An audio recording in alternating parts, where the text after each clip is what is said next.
Jubilee hills బైపోల్కి సంబంధించి ఒక big breaking news. Jubilee హిల్స్లో మొదలైనటువంటి పోలింగ్ ఏంటి, నవంబర్ 11న పోలింగ్ జరగాల్సి ఉండగా ఈ రోజు నుంచే పోలింగ్ ప్రారంభమైనటువంటి అనేవన్నా అనుమానాలు ఉన్నాయా? అటువంటి అనుమానాలు ఏమీ అవసరం లేదు. ఖచ్చితంగా జూబ్లీ హిల్స్ బైపోల్కి సంబంధించి ఒకవైపు పోలింగ్ అయితే కొనసాగుతున్నటువంటి పరిస్థితి కనిపిస్తోంది.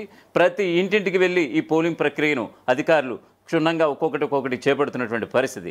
అయితే దీన్నే హోమ్ ఓటింగ్ అంటారనే విషయం మీకు తెలుసా? 2024 సార్వత్రిక ఎన్నికల్లో ఎవరైతే వయోవృద్ధులు అంటే 85 ఏళ్లు పైబడిన వారు, మరోవైపు వికలాంగులు ఉంటారు, శాశ్వత అంగవైకల్యం కలిగిన వారు ఖచ్చితంగా ఈ యొక్క పోలింగ్ కేంద్రాలకు రాలేరు. కాబట్టి వాళ్ళని ముందుగానే సమీకృతం చేసి వాళ్ళ యొక్క ఇంటికి వెళ్ళి ఈ యొక్క అధికారులు ఎవరైతే ఈ పోలింగ్ అధికారులు బృందం ఎవరైతే ఉంటారో వాళ్ళంతా కూడా వెళ్ళి ఆ యొక్క వయోవృద్ధులు కావచ్చు, వికలాంగులు కావచ్చు, వీళ్ళందరినీ కూడా ఓటు వేసేలాగా నిజంగా ప్రోత్సహించడం అనేది నిజంగా 2024 సార్వత్రిక ఎన్నికల నుంచి మొదలవుతూ వస్తుంది. సో ఈ క్రమంలోనే జూబ్లీ హిల్స్లో ఈ వేళ నుంచి పోలింగ్ ప్రక్రియ మొదలైపోయింది. సో ఒకవైపు ఎన్నికల ప్రచారం, మరోవైపు పోలింగ్. నిజంగా ఇది ఒక మిశ్రమ స్పందనతో కూడినటువంటి ఒక అంశంగా మనం చెప్పక తప్పదు. సో దీనికి సంబంధించినటువంటి పూర్తి స్థాయి అప్డేట్ చూద్దాం. అసలు హోమ్ ఓటింగ్ అంటే ఏమిటి, దీంట్లో ఎవరెవరు పార్టిసిపేట్ చేస్తారు, అసలు ఇది ఎప్పుడు అమల్లోకి వచ్చింది ఏంటనేది ఖచ్చితంగా మీకు వివరించే ప్రయత్నం చేస్తాను. జూబ్లీ హిల్స్ బైపోల్కు నవంబర్ 11న పోలింగ్ జరగబోతున్నటువంటి విషయం అందరికీ తెలిసిందే. ఈ క్రమంలో వృద్ధులు, వికలాంగులకు నవంబర్ 4, 6 తేదీల్లో హోమ్ ఓటింగ్ సదుపాయం కల్పించారు ఎన్నికల అధికారులు. నవంబర్ 5న కార్తీక పౌర్ణమి సెలవు కావడంతో, అంటే ఈరోజు అలాగే 6 తేదీన నవంబర్ 4, నవంబర్ 6 తేదీల్లో ఇలా 2 రోజుల పాటు హోమ్ ఓటింగ్కు అవకాశం కల్పించారు ఎన్నికల అధికారులు. జూబ్లీ హిల్స్ ఉప ఎన్నికకు హోమ్ ఓటింగ్కు వృద్ధులు, వికలాంగులు ఇలా మొత్తం 103 మంది అప్లై చేసుకున్నారు. ఎన్నికల సంఘం 85 ఏళ్ల పైబడిన వృద్ధులకు, 40% కంటే ఎక్కువ అంగవైకల్యం కలిగినటువంటి వ్యక్తులకు ఇంటి దగ్గరే తమ ఓటు హక్కును వినియోగించుకునే సదుపాయం కల్పించింది ఎన్నికల సంఘం. వాస్తవానికి వేలల్లో ఉన్నారు వయోవృద్ధులు కావచ్చు, వికలాంగులు కావచ్చు జూబ్లీ హిల్స్ పరిధిలో. కాకపోతే దీనికి ఒక ప్రొసీజర్ ఉంది. దీనికి సంబంధించి ఒక దరఖాస్తునైతే అప్లై చేసుకోవాలి. ఆ అప్లై చేసుకున్నటువంటి దరఖాస్తుదారుని, ఆ ఓటర్దారుని ఇంటికి వెళ్ళి అధికారులు ఈ 4, 6 తేదీల్లో ఈ యొక్క ఓటింగ్ ప్రక్రియని చేపడటం జరుగుతూ వస్తుంది. కాకపోతే ఇక్కడ 103 మందే అప్లై చేసుకోవడం జరిగింది. సో ఈ 103 మందిని వాళ్ళ యొక్క ఇంటికి వెళ్ళి ఈ యొక్క ఓటింగ్ ప్రక్రియని చేపడుతూ వస్తున్నారు అధికారులు. ఆల్రెడీ ఇవాళ 4వ తారీఖు, ఈవేళ అయిపోయింది. రేపు కార్తీక పౌర్ణమి సెలవు కాబట్టి 6వ తారీఖున మరో దఫా ఈ యొక్క హోమ్ ఓటింగ్ ప్రక్రియని చేపట్టబోతోంది ఎన్నికల కమిషన్. ఇక జూబ్లీ హిల్స్లో హోమ్ ఓటింగ్కి 84 మంది వృద్ధులు, 19 మంది వికలాంగులు అప్లై చేసుకున్నారట. వృద్ధులు, వికలాంగులు ఇంటికి వెళ్ళి సీక్రెట్గా వాళ్ళ చేత ఓటు వేయించి ఓట్లను కలెక్ట్ చేసి యూసఫ్గూడలోని కోట్ల విజయభాస్కర్ రెడ్డి స్టేడియంలో భద్రపరచబోతున్నారు ఎన్నికల అధికారులు. జూబ్లీ హిల్స్ నియోజకవర్గంలో 85 ఏళ్లకు పైబడినటువంటి ఓటర్లు 2134 మంది ఉన్నారట. వికలాంగ ఓటర్లు సుమారుగా 2000 మంది ఉన్నారట. హోమ్ ఓటింగ్పై అవగాహన, ప్రచారం చేయకపోవడంతో వృద్ధులు, వికలాంగులు తక్కువ సంఖ్యలో ఇలా దరఖాస్తు చేసుకోవడం బట్టి కేవలం ఆ సంఖ్య ప్రస్తుతానికి 103 మందికి చేరుకున్నటువంటి విషయం. జూబ్లీ హిల్స్లో మొత్తం 4,13,65 మంది ఓటర్లు ఉన్నారు.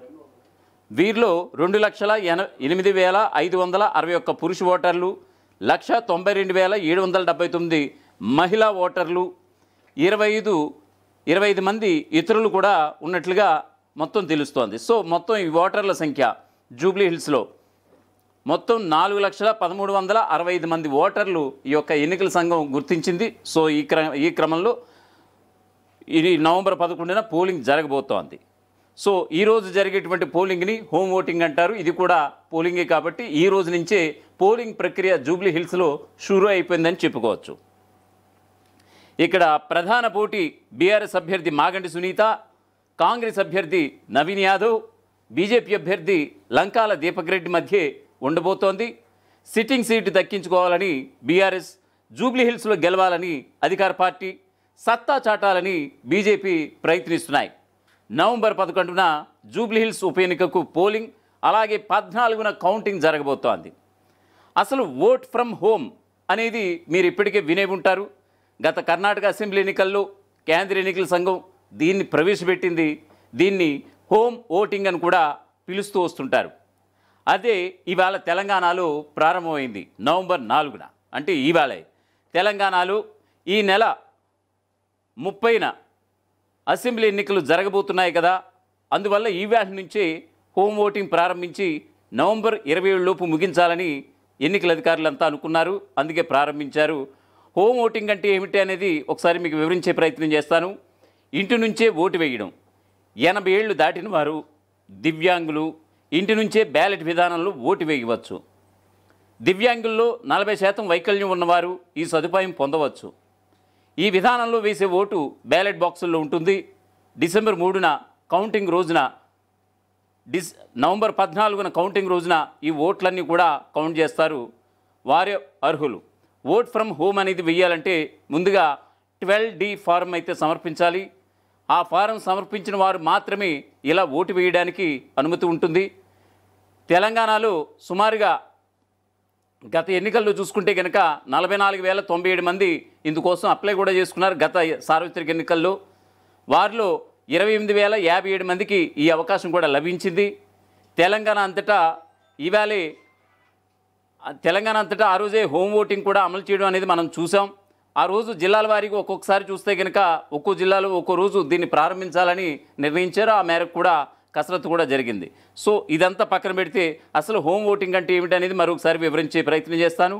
ఇంటి నుంచి ఓటు వేయడం, 80 ఏళ్ళు దాటిన వారు, దివ్యాంగులు ఈ యొక్క హోమ్ ఓటింగ్కి అర్హులు.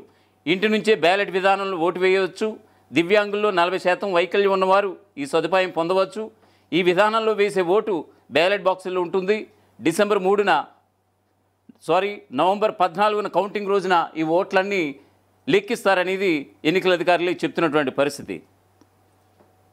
ఇక జూబ్లీహిల్స్ ఉప ఎన్నికకు నామినేషన్ ప్రక్రియను ప్రారంభించేందుకు రాష్ట్ర ఎన్నికల సంఘం గెజెట్ నోటిఫికేషన్ జారీ చేయడం, ఈ ఉప ఎన్నిక భారత ఎన్నికల సంఘం ఆదేశాలతో జరుగుతుండడం కూడా మనందరికీ తెలుస్తుంది. బీఆర్ఎస్ ఎమ్మెల్యే మాగంటి గోపీనాథ్ అనారోగ్యంతో మరణించడంతో ఈ నియోజకవర్గం ఖాళీ అయ్యింది. దీంతో రాజకీయ వర్గాల్లో ఆసక్తి పెరిగింది. అలాగే విడుదలైనటువంటి నోటిఫికేషన్ ప్రకారం అక్టోబర్ 13 నుంచి 21 వరకు నామినేషన్ల స్వీకరణ జరిగింది. అయితే ప్రభుత్వ సెలవు దినాలైనటువంటి అక్టోబర్ 19, 20 తేదీల్లో నామినేషన్ల స్వీకరణ జరగలేదు. మిగతా రోజుల్లో మాత్రమే దరఖాస్తులు కూడా తీసుకోవడం కూడా జరిగింది. అలాగే అక్టోబర్ 22న నామినేషన్ల పరిశీలన కూడా జరగడం జరిగింది. 24 వరకు ఉపసంహరణకి టైం కూడా ఇచ్చింది కేంద్ర ఎన్నికల సంఘం. ఇక పోలింగ్ ఎప్పుడు అనేది కూడా ఆ రోజే క్లారిటీ కూడా ఇచ్చేసింది నవంబర్ 11న. అలాగే జూబ్లీహిల్స్ కౌంటింగ్ కూడా నవంబర్ 14న కూడా రిజల్ట్ రాబోతున్నట్లుగా తెలుస్తోంది. ఈ నియోజకవర్గంలో సుమారుగా 4 లక్షల పైబడి ఓటర్లు ఉన్నారు. వారు ఎవరికి ఓటు వేస్తారు అనేటువంటి దానిపై రకరకాల సర్వేలు కూడా జరుగుతున్నాయి. ఇప్పటికే చూసాం, కేకే సర్వే కావచ్చు, బీఆర్ఎస్కి పచ్చ జెండా ఊపినటువంటి వైనం. కొద్దిసేపటి క్రితమే చాణక్య సర్వే కూడా వచ్చింది. బీఆర్ఎస్కే మాగంటి సునీత గెలుపు నల్లేరుపై నడకంటూ కూడా చెప్పినటువంటి పరిస్థితి. కాకపోతే సైదులు సర్వే లేదు, ఇక్కడ నవీన్ యాదవే గెలుస్తాడంటూ కూడా పక్కాగా ఘంటాపదంగా సైదుల సర్వే చెప్పుకొస్తోంది. ఇక పార్టీల పరిస్థితి ఏమిటి అనే విషయానికి వస్తే కనుక ప్రధాన పార్టీల పరిస్థితి గురించి చూస్తే బీఆర్ఎస్కి ఇది సిట్టింగ్ సీట్ కాబట్టి తప్పక గెలిచి తీరాలని అనుకుంటుంది. లేదంటే మరోసారి బీఆర్ఎస్ ఓడిపోయిందని కాంగ్రెస్ టార్గెట్ చేసే ఛాన్స్ ఉంటుంది. అదే బీఆర్ఎస్ గెలిస్తే కనుక కాంగ్రెస్ పని అయిపోయిందని అనే ఛాన్స్ ఆ పార్టీకి ఉంటుంది. మాగంటి గోపీనాథ్ భార్య మాగంటి సునీతను బీఆర్ఎస్ అభ్యర్థిగా ప్రకటించింది. సానుభూతి ఓట్లు, పార్టీ బలమైన కార్యకర్తల సపోర్ట్తో బీఆర్ఎస్ ఆత్మవిశ్వాసంగా ఉంది. అలాగే వర్కింగ్ ప్రెసిడెంట్ కేటీఆర్ రెహమత్ నగర్లో జరిగినటువంటి సమావేశంలో మాట్లాడుతూ కాంగ్రెస్ ప్రభుత్వాన్ని తీవ్రంగా విమర్శించారు. కారు కావాలా, బుల్డోజర్ కావాలా అని ప్రజలను ప్రశ్నించారు. రేవంత్ రెడ్డి పాలనలో అభివృద్ధి లేదని, హామీల మోసాలు, బీసీ రిజర్వేషన్లు, ముస్లిం శ్మశానాలు వంటి అంశాలపై ఆరోపణలు గుప్పించారు. బీఆర్ఎస్లోకి బీజేపీ నుంచి చేరికలు కూడా ఓవైపు జరుగుతున్నటువంటి పరిస్థితి. ఇక షేక్పేట్ డివిజన్ నుంచి చెర్క మహేష్ వంటి నాయకులు పార్టీలు కూడా జాయిన్ అయినటువంటి పరిస్థితి. ఏదేమైనా సరే ఈ రోజు నుంచే జూబ్లీహిల్స్ ఎన్నికలకు సంబంధించి ఈ యొక్క పోలింగ్ ప్రక్రియ ప్రారంభమైపోయిందని చెప్పడానికి ఎలాంటి అతిశయోక్తి లేదు. సుమారుగా వేలాది మంది వికలాంగులు, వృద్ధులు, వయోవృద్ధులు ఉన్నారు. ఈ యొక్క హోమ్ ఓటింగ్కి వీరే అర్హులు. 85 నుంచి పైబడి ఉన్నటువంటి వాళ్ళంతా కూడా ఈ హోమ్ ఓటింగ్కి అర్హులు. అలాగే 40% అంగవైకల్యం పైబడి ఉన్న వాళ్ళంతా కూడా ఈ హోమ్ ఓటింగ్కి అర్హులు. అయితే ముందుగా ఏదైతే ఎలక్షన్ కమిషన్ ఈ పలానా దరఖాస్తు మీరు అప్లై చేసుకోండి, మీ ఇంటికే ఈ యొక్క పోలింగ్ అధికారులు వస్తారు, ఎన్నికల అధికారులు వస్తారు. ఖచ్చితంగా మీ ఓటు సీక్రెట్గా మీ ఇంట్లోనే వేసుకోవచ్చు అనేటువంటిది 2024 సార్వత్రిక ఎన్నికల టైంలోనూ కర్ణాటక టైంలో తీసుకొచ్చినటువంటి సందర్భం మనందరికీ తెలిసిందే. సో వాస్తవానికి నవంబర్ 4, 6 తేదీల్లో ఈ యొక్క జూబ్లీహిల్స్ ఉప ఎన్నికకు సంబంధించి ఈ యొక్క హోమ్ ఓటింగ్ అయితే జరగబోతుంది. ఈవేళ 4వ తారీఖు ఆల్రెడీ సగం ఓటింగ్ పూర్తయిపోయి ఉంటుంది. రేపు కార్తీక పౌర్ణమి సందర్భంగా సెలవు కావడంతో ఇక ఎల్లుండి 6వ తారీఖున ఖచ్చితంగా మరో దఫా ఈ యొక్క హోమ్ ఓటింగ్ అయితే చేపట్టబోతున్నారు రాష్ట్ర ఎన్నికల అధికారులు అని చెప్పొచ్చు. అసలైన తొలి వెలుగు. ఫాలో వాట్సాప్ @తొలి వెలుగు official.